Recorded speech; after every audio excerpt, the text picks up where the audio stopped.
Hi, everyone. My name is May Claire, and we're here today with actor, producer, and entrepreneur Michael Toe, which you may know from the film Lucky Grandma. And, I've actually had the opportunity to acquaint with Mike after watching a lot of his viral videos, including Coughing While Asian, which I'll be showing later on, and That's Not the Nanny, which you guys may have seen viral over social media as well. So is there anything else that you would like to add, Michael? Hey, May, how are you?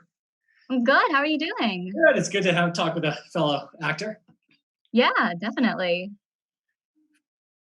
It's great to thank you, Ace, for having us here today to talk a little bit about my journey as an entrepreneur and being able to do my passion in acting and the final piece of giving back, which is the social justice toe arbor letter piece.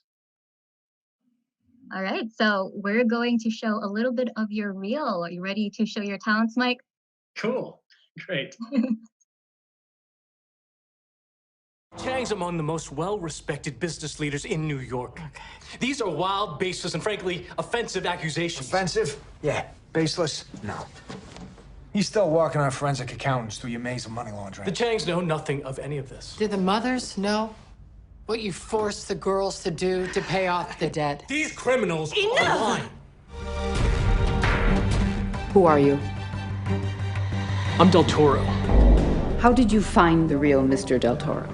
She was late for our meet, so I blew her off. I don't trust people who don't do what they say they will. And you never told Cortez? I did, but you already paid him. And he wasn't hearing any complaints.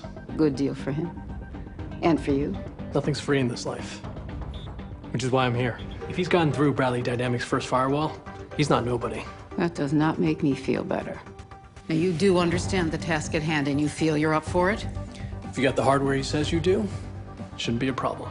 Then you and I are going to make history today. Nice try. Restore control back to the plane and back away now. Go to hell. I'll see you there.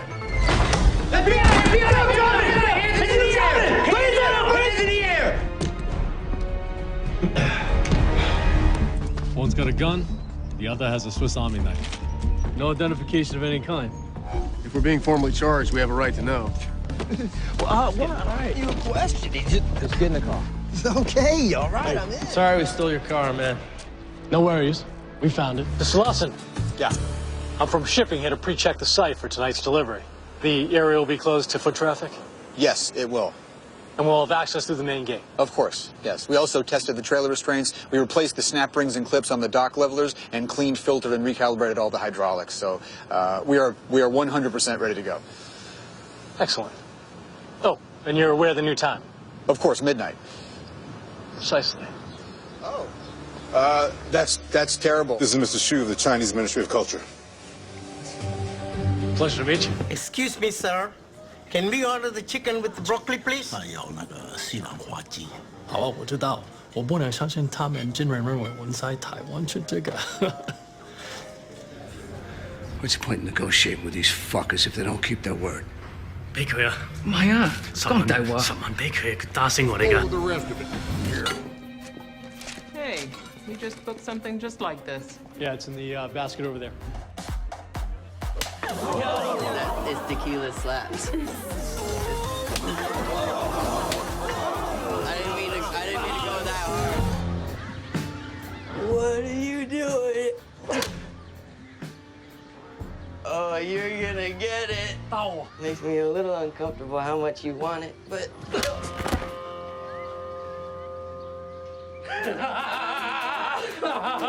You're dead. What the fuck is that?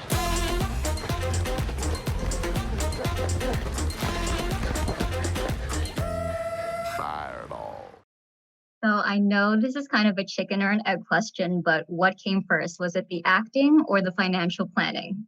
So I was a good Asian son, and I did. I was a financial planner. So I have a financial planning company in Boston, New Boston Financial, and I had acted as a kid a lot, but I didn't pursue it past high school, and I became a financial planner. So I've been doing that for quite a bit of years. I love it. I love working with clients. I've built a pretty successful practice, and it got to a point where probably about 15 years into my practice, I had two different paths. I could do the path of really trying to grow my practice and really, leverage up. But I felt the passion. I needed another passion of acting that always knew I wanted to get back into. And it was that was the point in my career where I said, all right, I will actually go towards, I'll add this passion piece and actually slow down my growth of my financial piece to be able to do a other side of the brain piece. And that's where the acting piece came in. So it's That's financial. great. Yeah. Yeah. Yeah, I mean, it's definitely one of those things where a lot of people, don't really have the opportunity to do both. So you're very like unique in this sort of aspect. How was the transition from, going into financial into acting? Like, was that difficult for you to switch off to? Sure. So I think when I made the choice, it was after that I had grown my practice with my staff large enough that I had the ability to be able to do to be able to do side hobby, and that's where the acting piece came in. So it really wasn't like a one or the other. I just managed my time pretty well and started focusing on things that I started cutting out a lot of the auxiliary pieces of my life that weren't really productive, and started to use that time to start doing the acting. It started as a hobby, but the way I usually do almost anything, it's never half-assed. It's always pretty full out. And so I said, all right, I'm going to do this acting thing until I hit a ceiling, or when it slows down, then great. I'll stop there and I'll be happy with it. But the financial planning was the part where I always knew that that's the part that was going to pay the bills. That was the part and I didn't have the worry. If I was a full actor, I would think I would have a lot of worry about how would I pay the bills. The chances of making a really high, decent salary as an actor is tough. And so my strategy was to continue my practice my financial planning practice, and that would help support not having to use my hobby as a source of income. And anything that came in from it was great. But that pressure released, was made the hobby piece grow a lot faster, I think, than an actor who was focused on paying their rent or paying their mortgage, because if they to get a gig, they needed a gig to pay that rent or mortgage. And so I didn't have that pressure. Wow. Would you say that, you having a financial planning business, do you say that that is something that has been advantageous for you to pursue other passions? Do you think that, that's a very important piece in that? Definitely. So having my own business, and just like the entrepreneurs in the audience, you do everything, and it's a lot of strategy, it's a lot of goal setting, it's a lot of hard work, a lot of hours, but it's all worth it to me. It was all worth it in the end. And so having that kind of approach to acting, to me, helped give me a leg up. And so acting is really, talent is a big part of it, but a big part of it is also luck, and a big part of it is the business of acting. And so I think the business part of acting, my business experience definitely helped a lot. And to me, it's very fulfilling to be able to do something as a career in financial planning, which I love, but then at the same time to pursue a career in acting, which I also love. And so definitely the merging of the two, and it's probably the same way the other way around too. Probably acting has probably helped a lot in my financial planning style, which is much more of listening, much more of understanding someone, which are skills that are very important as an actor, as you're working off of another actor. And so the skills that I have are used in both. That's great. So you mentioned that, in financial planning, you get to use a lot of, those softer skills into it. Is there anything in terms of financial planning that you were able to use for acting? Sure. It's a lot of it is, looking at things from a business strategy. And so looking at my career as an actor, in a much bigger sense, not having to worry about maybe the financial things. That it's kind of like a coming into a business, like a opening up a restaurant and being underfunded, or not having enough capital to do a major, like, having a business and that all of a sudden you have a chance to acquire the space next door, but you needed a big down payment or something like that. Those things are never a hindrance to me from the acting side. So I'm able to address things from a business sense, to say, all right, if I need to get these, if I need to be at a certain place, if I need to be in LA for a certain meeting, I'll be there. If I need to fly back to New York, overnight and then back to LA, that I'll do that and not have the issue of money. A lot of goal setting stuff, a lot of marketing piece is a big part of it. Image, branding, a lot of those skills from financial planning that I use towards acting. That's awesome. So what would you say then is, with a lot of, small businesses and entrepreneurship, we spend so much time, building that up. And it's the same with acting as well. As an actress, I also have, to spend a lot of my time focusing on that. How have you been able to balance out, your business, acting, your family, and, having to maintain the personal relationships while still staying focused on those two different, businesses?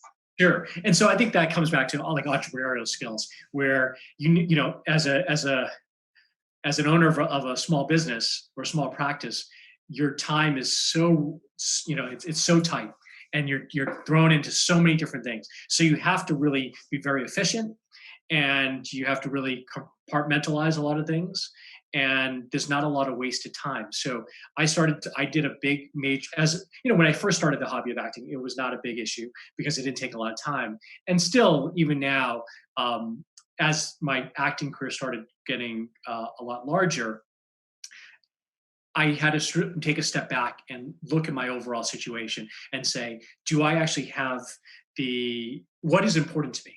And to me, it was really important to be able to provide to provide for my family. At the same time, I knew inside it was really important to pursue the acting piece. So if I knew that those things were really the most important to me, anything else was a luxury. So I'm a big sports fan, but so it's one of those things where if I'm not able to watch any sports at all, or if I don't have time to hang out with my friends to go for a drink, or if it's a matter of my friends are having a poker game and normally I would be able to play, all those things I cut back. So I really started to focus in on the things that were very important. And I found out that I had a lot of time. It's like when I use this example for golf, and I used to play a lot of golf, and I used to ask a lot of people, did they like playing, was golf, do they like playing golf too? But a lot of times they were saying, well, no, I just don't have the time. And I said, well, you actually have the time. You just don't want to make the time for it. For example, if you had to work at 9:00, well, I had to be in the office by 9. Well, that means I had to get up at 7. Well, that means you can play golf from 5 a.m. to 7 a.m.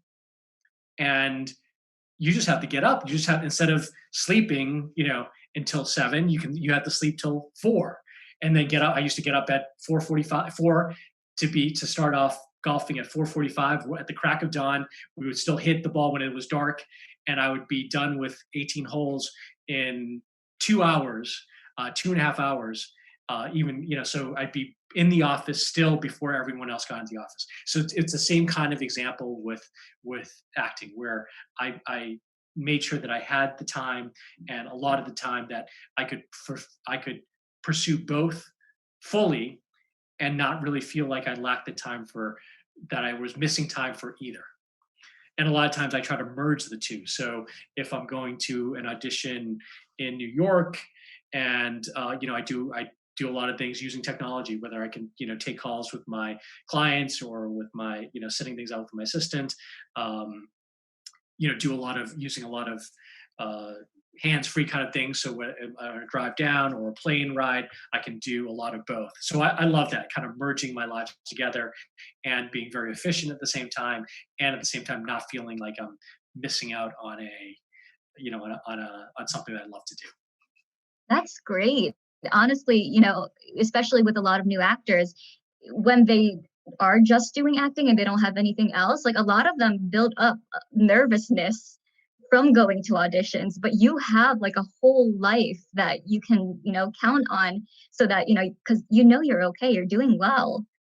So, you know, like speaking of doing well, I've done like a lot of research on your work and I've seen, you know, you kind of build up over the years, especially with your newest film that came out, Lucky Grandma. So, you know, I know some people haven't watched it yet, but you know, just give us a little bit tidbit of, you know, what's about and who your character is and what that process is.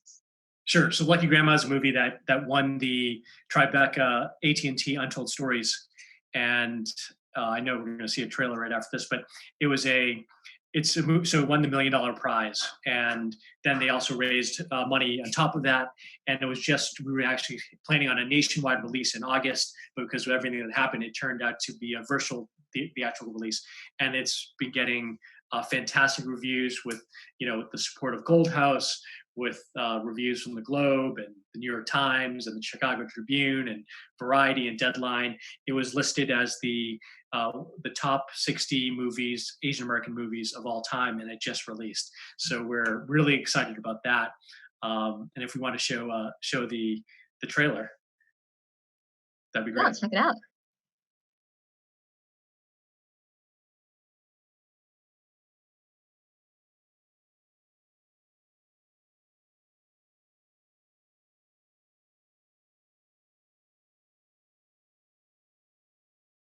All right. So that was a lot of fun. I had that opportunity to watch that film and it was great. Now I want to talk a little bit more about your passion for, you know, creating Asian American social justice films. I'm aware that there's you know, you have your own production company, which is amazing, and I've gotten a chance to watch some of your videos. So can you tell us a little bit more about that? Sure. So, one of the things, as I mentioned, I love acting, but one of the big reasons for pushing on the acting side was the importance of representation. And as it got over the years, I realized that as an actor, the representation piece was there's only so much you can do as an actor because a lot of the control came from the producers and came from the directors. So I felt like I wanted to do more. I wanted to give back more. I wanted to make more of a change, but I wasn't able to. I can only do it to a certain degree or a certain way as an actor. And so it was a few years ago, maybe 4 years ago, that there was this horrible racist show on Fox that was on the Bill O'Reilly show. It was Waters World, Jesse Waters, and he did this horrendous thing in Chinatown that was so bad that people might have remembered, that was making fun of Chinatown, making fun of elderly, made fun of it was very misogynistic. It was pretty horrible, and it was so bad that I felt like I had to do something. And that's when we did our first, my co-producer and I, Taylor Arboleta, did our first production called Waters World, which was a parody of what was shown on the screen, but flipped it around from the view of an Asian American point of view, and where we are the ones who show the story. We're the ones who are the heroes. We're the ones who win at the end. And after we made that, the feeling that I had after being so disgusted by the original ended up being it was very cathartic for me to heal from seeing such a horrible video. And then all of a sudden we started getting hundreds, if not thousands of, well, I would say hundreds of responses from people who saw the video and said they felt the same way. This horrible event all of a sudden flipped, and they actually felt good about the event because of the way, to realize that people were not alone in feeling discriminated against. So Taya and I started using that as a way to be able to do social commentary and to fight for issues where I had the financial planning piece, I had the passion of the acting piece, but then this third piece was the idea of giving back and the social justice piece of actually making a difference. And so we've done, probably 15 or so short films and videos. Many have gone viral, seen by millions of people across the world. We've had issues that are of pay inequality, issues of whitewashing, issues of violence against Asians. When they, for example, when they pulled the Dr. Dow from the United Airlines, and our most recent was Coughing While Asian, which was done in the end of January when the coronavirus was not in the U.S., but there was so many, everyone it was looking at Asian Americans as a carrier, and everyone, any cough or anything, people were shunned or beat up or attacked because the view that they had the coronavirus. So it's one of those things where we did that to be able to show how crazy that was, and how this unconscious bias that all of a sudden Asians have this, which didn't make sense, but we flipped the switch there, and that got, I think, 4 or 5 million views. And we don't make money on this. The idea is to be able to get a message across. I know we're about to play that video as well.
So one last thing before we head off.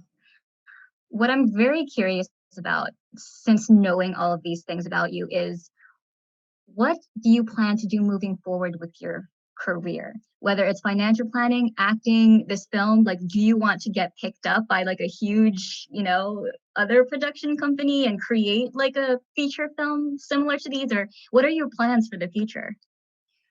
That's a great question.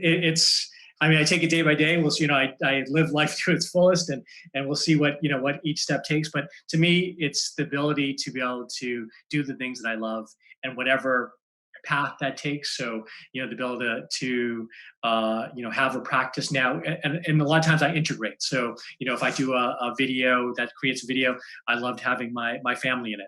I love, my daughters are in a lot of my, my videos. And so when I have family time and doing my passion and make a difference, it's great.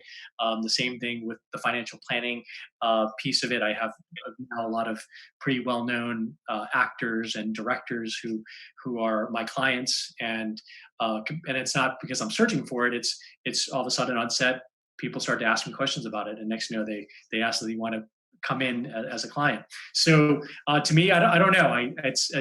I just take it where it goes. And if to me as an actor, I hope to become a series regular on a TV show. That's my goal. And it was a very good pilot season this year for me, but it's been very close. So that's what I hope. And from a producing point of view, continuing producing videos and commentary on things that are happening towards Asian Americans, things that need a voice, a way, and that we found, I think, a way to be able to do that. One thing that we're doing right now is a full-length documentary on comedian Joe Wong, who was very, very well known from Ellen and the David Letterman show, but couldn't get anything from the U.S. At that point, people were not ready for an Asian American to take over, a comedic actor to take over a show, and it's been following his life. So we've got a lot of things on the table, a lot of movie projects that have coming up. There's a